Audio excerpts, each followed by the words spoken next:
You're listening to the Monocle Daily, first broadcast on the 15th of May, 2025 on Monocle Radio.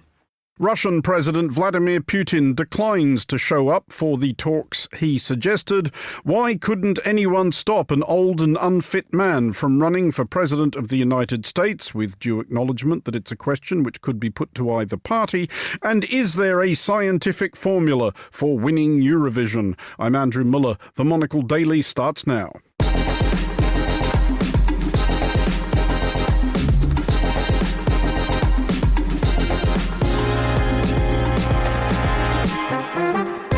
Hello and welcome to the Monocle Daily, coming to you from our studios here at Midori House in London. I'm Andrew Muller. My guests Olga Tokaryuk and Charles Hecker will discuss the day's big stories, and our Eurovision desk chief will meet one of this year's contenders as she prepares for tonight's semi-final. Stay tuned, all that and more coming up right here on the Monocle Daily.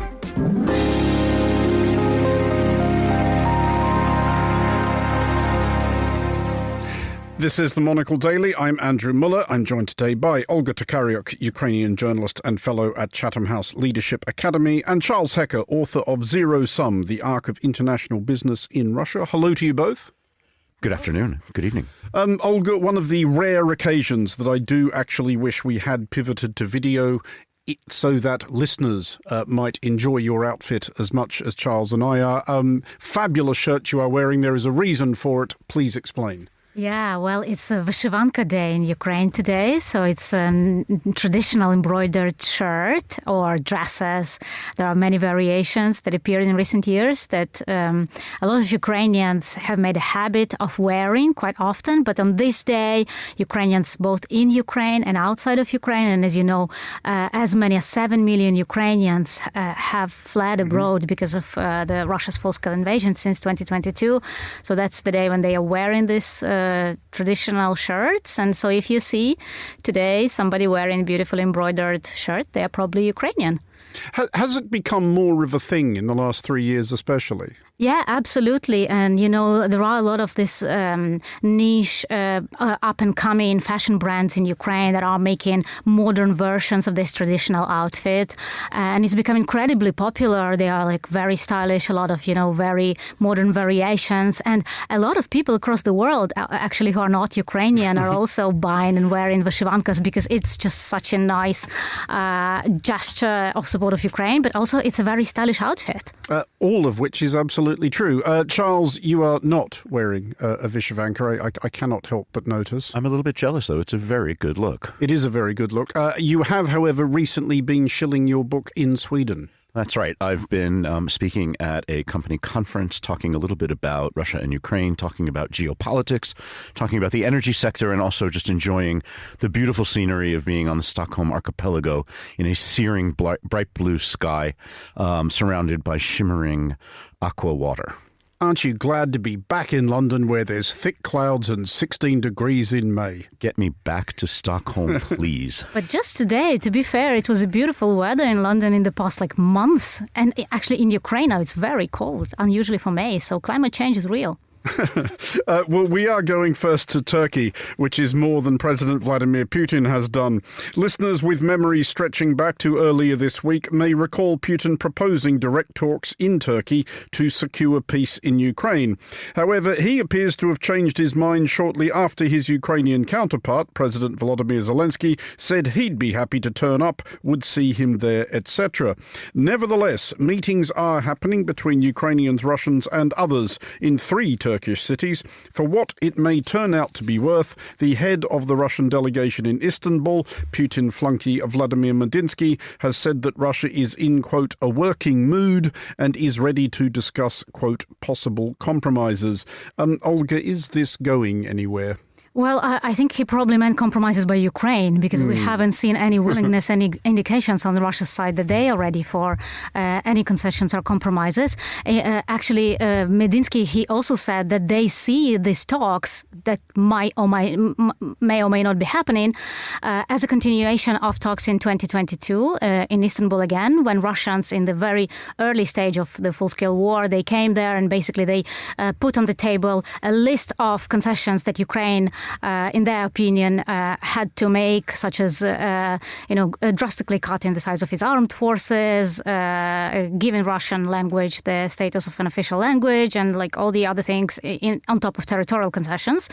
Of course, the situation on the battlefield has changed dramatically since then. Ukraine was able to reconquer a lot of territory that Russia controlled back in March 2022 when the first round of these talks in Istanbul were happening. But it seems that Russians are still kind of very much attached to, that idea, their approach to talks in Istanbul in 2022, and they are coming with basically the same list of demands to Ukraine. But also on the issue of, the composition of this Russian delegation, well, it is clear that they are not serious. They are sending low-level officials. Not even Foreign Minister Lavrov is coming to Turkey, not to speak about Putin, whose idea, as you rightly said, was of these direct talks. He launched it as a challenge to Ukrainian President Volodymyr Zelensky, who loves challenges, and he immediately accepted, and he said, yes, I'm coming. Are you coming as well? And then Putin waited, like he didn't say yes or no, and only yesterday evening we learned that Putin will not be coming to Istanbul, and then the composition of the delegation was disclosed. That was very low key, and Zelensky said, well, they are sending their stand-in props. They're not serious, and that's a disrespect, not just like to Ukraine. That's a disrespectful attitude towards Turkey and the US. This is an obvious kind of hint of Zelensky that now is Donald Trump's turn to react, and if he is serious about, kind of putting some pressure on Russia, which is very much in doubt, to actually put that pressure. Well, the big question then, Charles, is why would you not turn up if you're Vladimir Putin? Because you want the war to continue. Since the first day of the war and every day since then, Putin has not wanted peace in Ukraine. And he is of the opinion that while this is not a sort of slam dunk victory, he feels, number one, that he's winning. And even if he's taking territory sort of literally meter by meter at enormous personnel and financial and hardware cost, he still feels like he can pursue this war. The pressure that he's sensing domestically on the economic front, he probably feels that he can weather for another prolonged period of time. And the other thing now is that over the past 3 years, since this conflict has gone on far longer than anybody anticipated, he's reached a certain point of no return in the way the economy is restructured, in the way the narrative is about the war, in the way that the whole reason for being for Russia at the moment, which is hyper-militarized, he can't switch this off right now. Just to follow that up, Charles, do you think Putin has dug him into a position where really his only option is just to keep plugging away at this thing and hope something breaks for him? Well, look, stranger things have happened. And, the ultimate goal here is for a Putin-Trump meeting.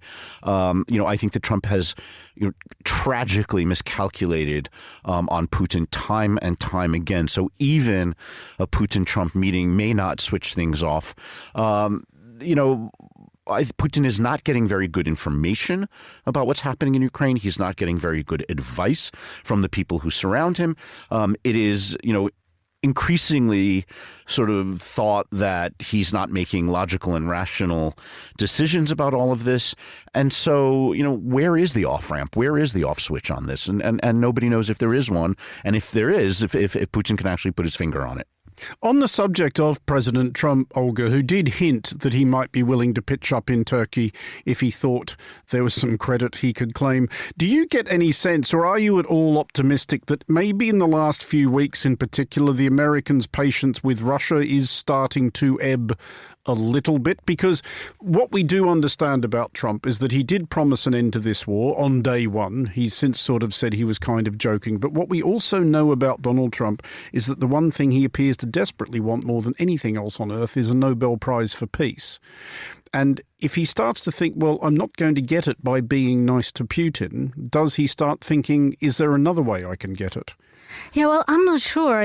For Donald Trump, it appears these negotiations are a thing in itself. So he already thinks he is achieving or he's on the way to peace or he has done so much more for peace than his predecessor because some negotiations are going on and the process has started. I'm not sure, that his end goal is for there to be like a long-lasting, durable, just peace, something that Ukraine insists on. So, he also wants to be at the center of attention. He might not be very much against having that meeting with Putin.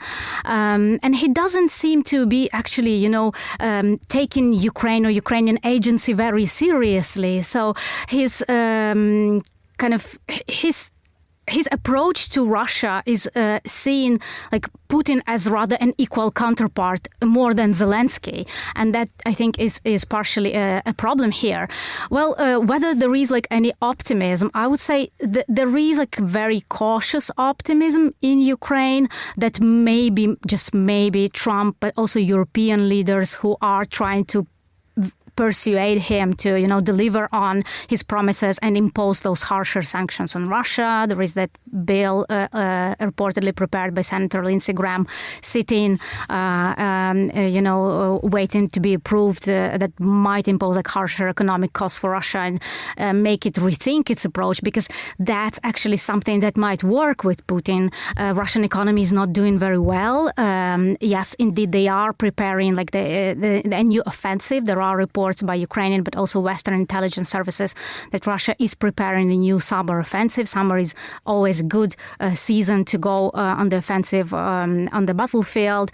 But Russian economy is not doing really well, So if Putin feels that Trump and European leaders, they are serious about this new sanctions package, about secondary sanctions, that I think is something that might change his calculus.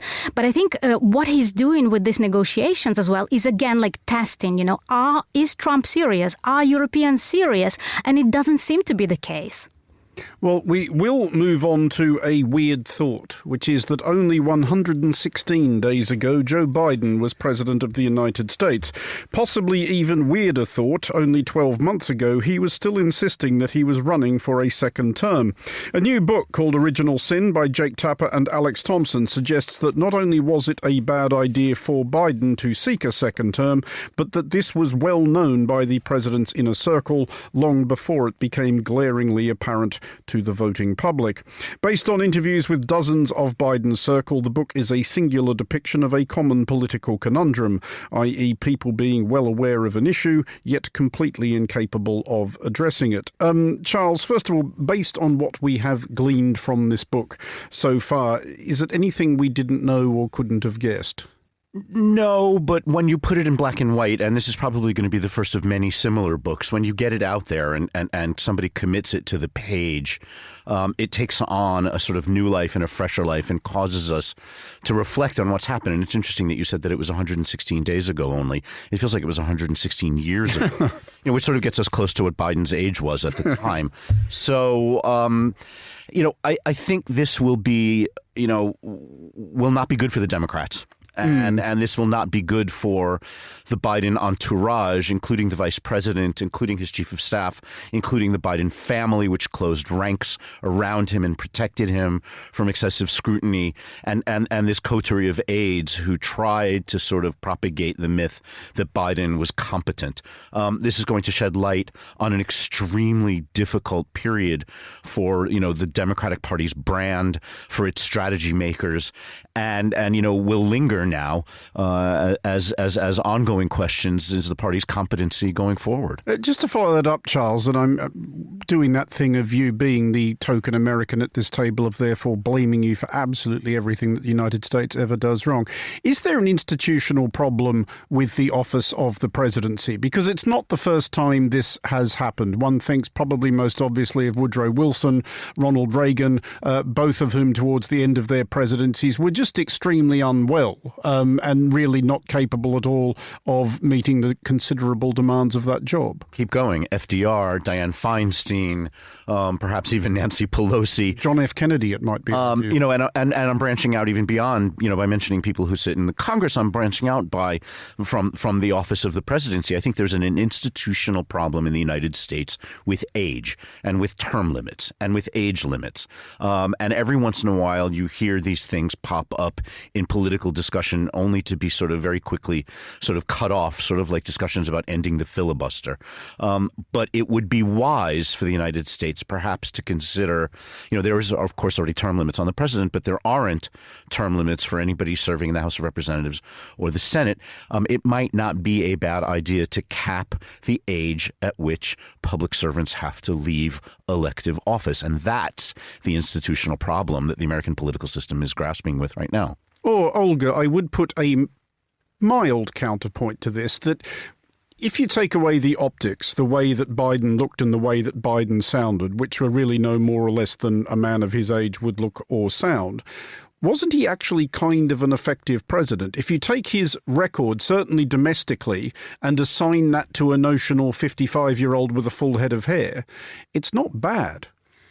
Yeah, he wasn't. But what matters in the world we live in that is so full of, all sorts of information, social media and technology and so on, is not facts increasingly, but the way they are interpreted, the way people perceive them, and the way, they are communicated. And I think the fact that Biden himself wasn't able to communicate, his achievements efficiently was a part of the problem. And I think also another part of the problem was that the Democratic Party was, and apparently still is, living in some sort of, well, I wouldn't say alternative reality, but there is certainly some denial of reality. Also the fact how slow they were now to react to, this increasing, this incredible speed of events that the new administration, that the new president was putting in place.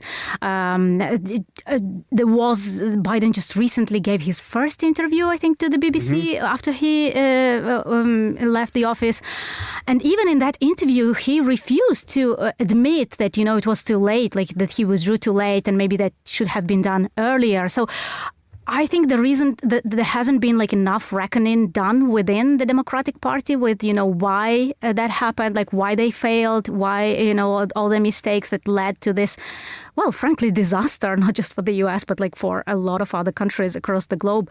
And they are also, I do not see them putting, in place now any plan of, obviously, it's still a long way to go to the midterm elections, but, it would be nice to see that, they are actually, they've learned the lessons and there is a plan and they have someone, they have new blood, they have changed their strategy, they, are learning, they kind of getting more in touch with the reality on the ground to offer another strategy, another vision to, be more successful at the next midterms and also presidential elections. And this is not happening yet. Well, Charles, just finally on this, and the fun thing about counterfactuals is that you can't possibly be proved wrong. Supposing events had proceeded much as Olga suggests, that after the 2022 midterms, Biden said, we all know what's going on here. Obviously, I'm a one-term president. I'm a bridge from this generation to the next. I will crack on with running the country for the next 2 years. The party can have an open primary and choose a successor, and I will make a judgment on them when the time comes. Do we end up in a really different place? Don't they just nominate Harris anyway? Quite possibly, but that's not entirely the point, with the greatest of respect. The point in the nominating process, oh, and by the way, I forgot to mention Mitch McConnell, of one of the sort of the greatest sort of candidates for age limits on senators at the very least. The point isn't necessarily whether Harris was chosen as the candidate or not. The point of primaries, the point of conventions, the point of these contents is the process. And what happened was the process in this case was undermined, it was hijacked, it was shoved aside, it was short-circuited. And they didn't have, Harris as a candidate was hobbled, whatever her other strengths and weaknesses, she was hobbled as a candidate by the lack of legitimacy, by the imprimatur that the primary and convention process is supposed to stamp on candidates. And I think that was the biggest problem. Well, in the UK, meanwhile, heartening tidings for foreign governments dreaming of a stake in a British news publication.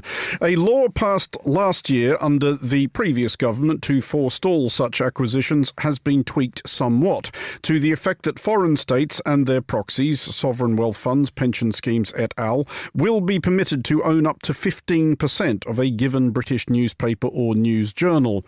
And just imagine the excitement gripping the editorial floor of Watshed magazine as they watch their phones for incoming calls with Emirati dialing codes. The UK's Culture Secretary Lisa Nandy has said the move would raise vital funding, while protecting media plurality longer. Olga, she's not wrong about funding being needed by media.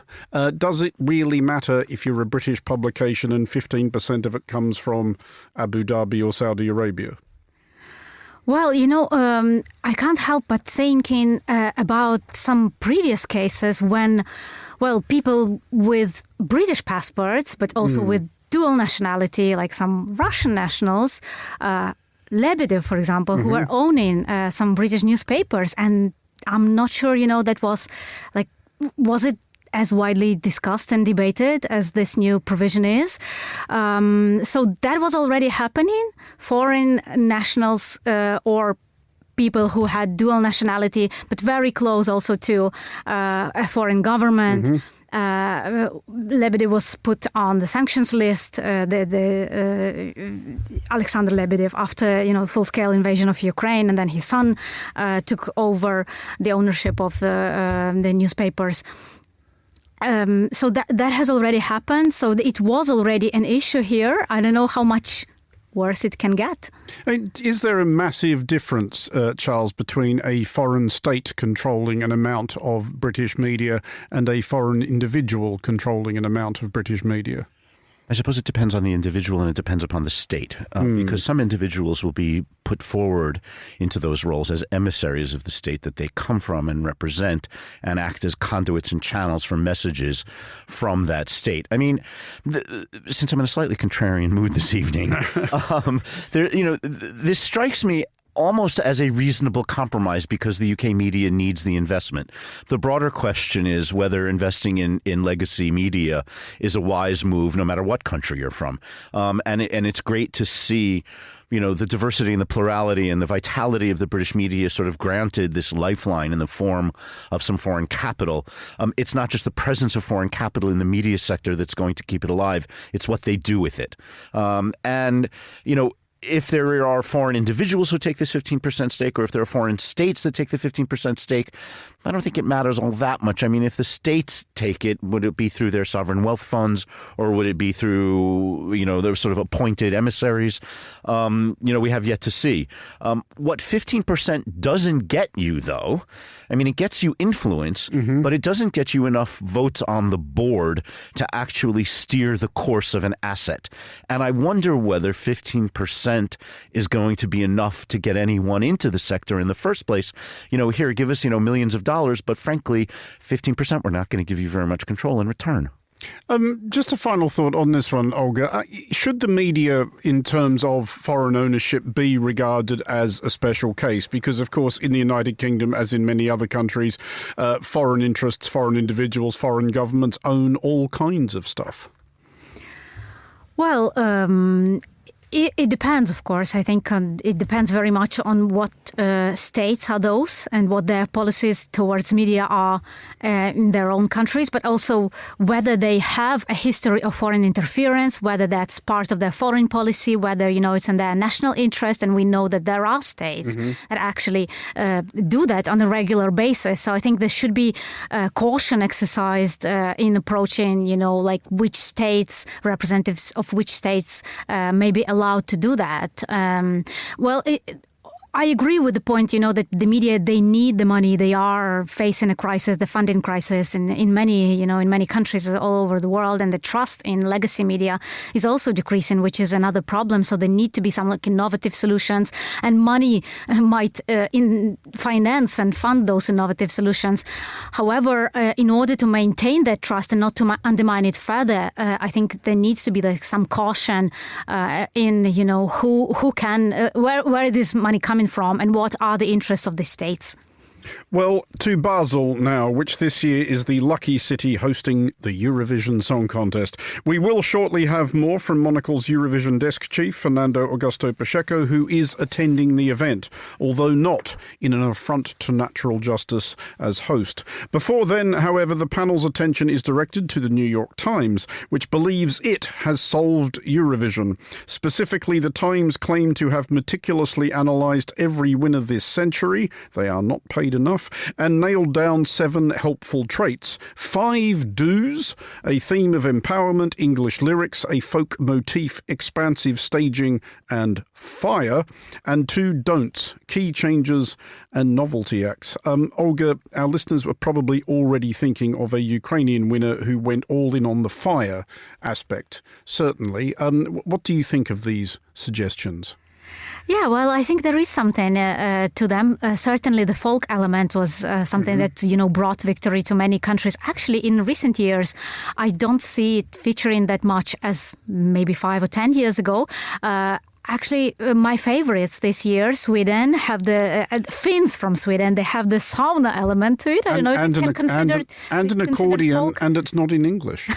Yeah, and it's not in English. And it is dreadful. It isn't. Well, okay, let's agree to disagree.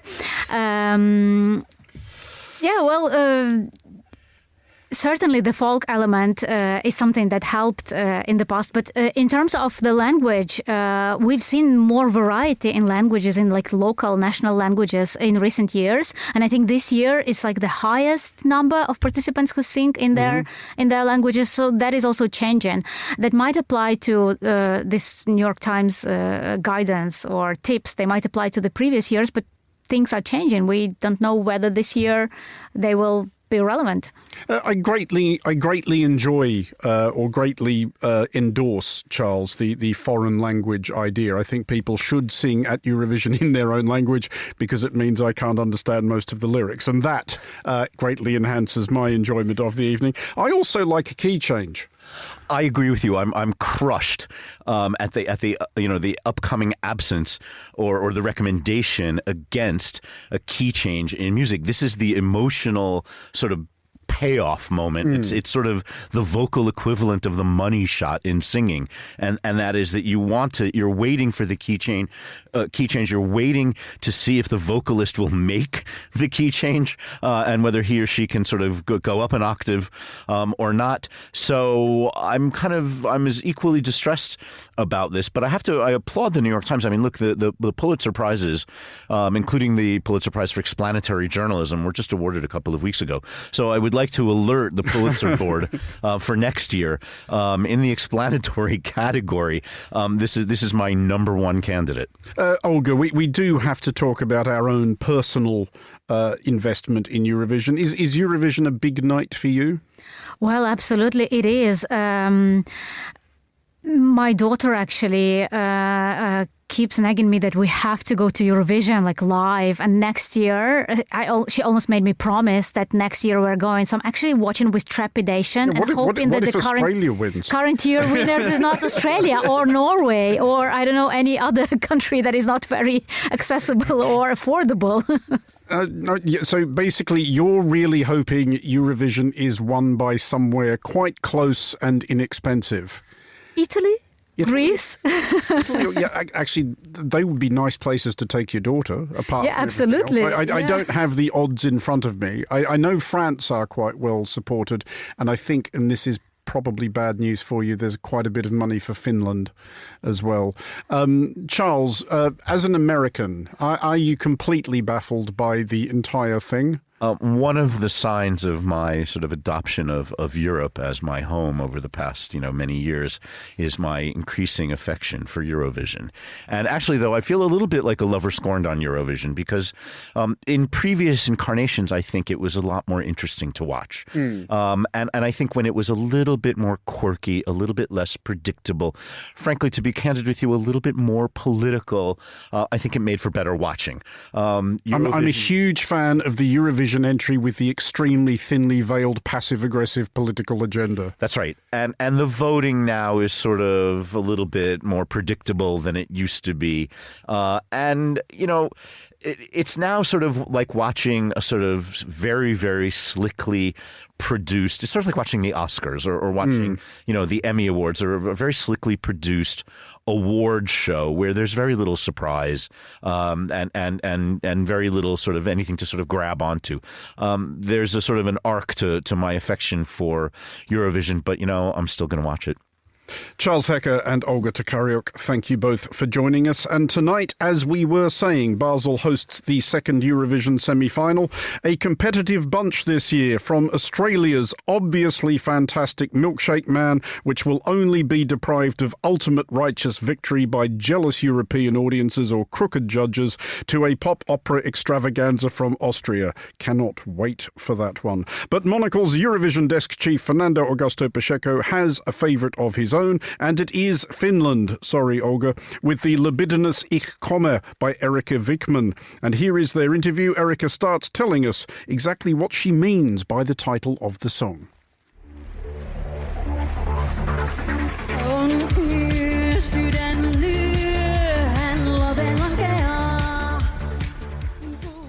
Ich komme is about enjoyment, being free, expressing yourself as you want, as you feel. It's like about being free from the shame, having so nice time with someone, maybe being in some kind of trance, or having an orgasm. Which I think, that's the kind of things we need today. Sometimes everything's so kind of stressful and difficult. And I think a song like this about empowerment actually might work very well on the Eurovision stage. Yeah. And because I want to share the message of freedom, wildness, having good time, enjoying, not being scared of so many taboos that we are always so scared to talk of, and everything like that. So yeah, I just want to share a very open-minded and good feeling message. And that's part of your music career as well. I know I love one of your songs called Cicciolina, which is also about this amazing woman as well, quite, groundbreaking as well, right? Yeah, Cicciolina's message is kind of same than in Ich komme, because it's like all the time the same message with me. Different songs, but they have the same energy. Were you concerned, because you're going to be on a big stage? I mean, Eurovision is the most watched TV show in the world because of this kind of sexual liberation as well. Do you think that you will create some controversies, or do you think you will not mind so much? Yeah, there is already controversies. Yeah. That word, yeah, but there are a lot of that happening all the time in social media, in my country, of course, maybe in Europe also, when they watch Eurovision. It has been a little bit hard not to crack to EBU, because they sent us a letter that my show, how it was in Finland, in UMK, it was like too much, too sexual, not going to pass to Eurovision stage if we don't change something. So after a long discussion, really we needed to cover my butt, and I think that's unbelievable. I mean, I agree with you very much so. Of course, this kind of song, it wakes people a little bit up, it wakes emotions, and it's normal. Because I like to wake people up. That's amazing. What does Eurovision means to you, Erika? Of course, you are, a very famous singer, and you are also the tango queen of Finland, which I would love you to talk about this as well. But what does Eurovision? Is it something you followed since as a child? Yeah, since child, I have been watching everything from TV, which is like music and entertainment and show. So yeah, it has been my secret dream like whole my life. And I always knew that someday I will do that and go to Eurovision. So it was like since child, I was quite sure that I will be there someday.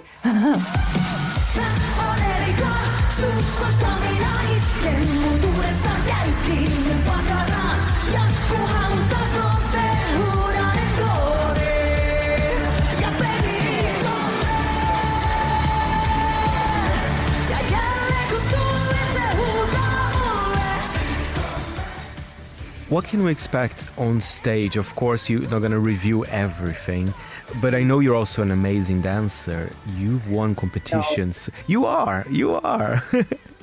No, that I appreciate what you say, but I'm not a good dancer. That's why I don't dance in my So there will be no tango in the big final then? Yeah, because I have been singing tango, but not dancing so much. So yeah, I'm very average dancer. How is the vibe in Basel? I know you're there already, preparing and rehearsing. Have you met any of the other contestants? How's the atmosphere like there? It's a little bit sad, but we are in different hotels so much, we all contestants, and our schedules are so different. So I have met maybe only, 3 which are living in the same hotel with me. But I'm a little bit like, I don't know, there has not been so many chances to meet others yet, but I hope that on weekend when we have a turquoise carpet, I hope that we really will meet each other. And yeah, but for now it has been a little bit quiet. Just for your fans as well, like me, music-wise, of course, Ich Komme is out. But is it true you're going to release an EP as well very soon, very close to Eurovision, so people can hear more of your music? Yeah, I think it's like Friday that we release a EP with 6 songs, so people really can order also that physical LP version or CD version, because people sometimes want to collect those physical versions. Yeah, I really hope that people can make a research to my music. And of course, we are making a new album. But yeah, it's a big process.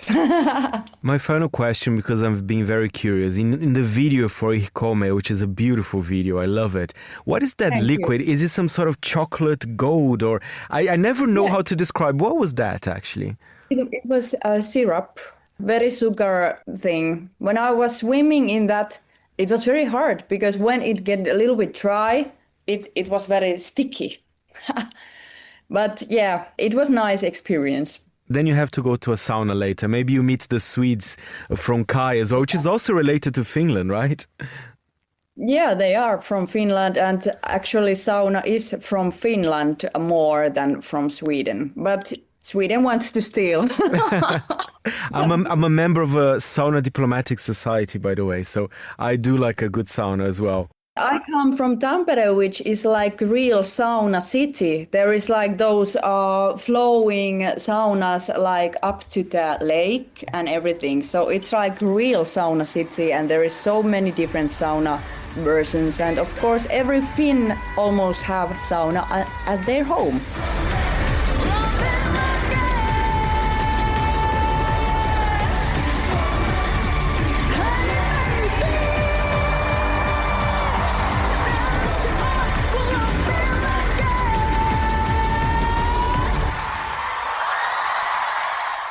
That was Monocle's Eurovision desk chief Fernando Augusto Pacheco speaking to Erika Wickman, representing Finland at this year's Eurovision Song Contest. And that is all for this edition of the Monocle Daily. Thanks to our panelists today, Olga Tokariuk and Charles Hecker.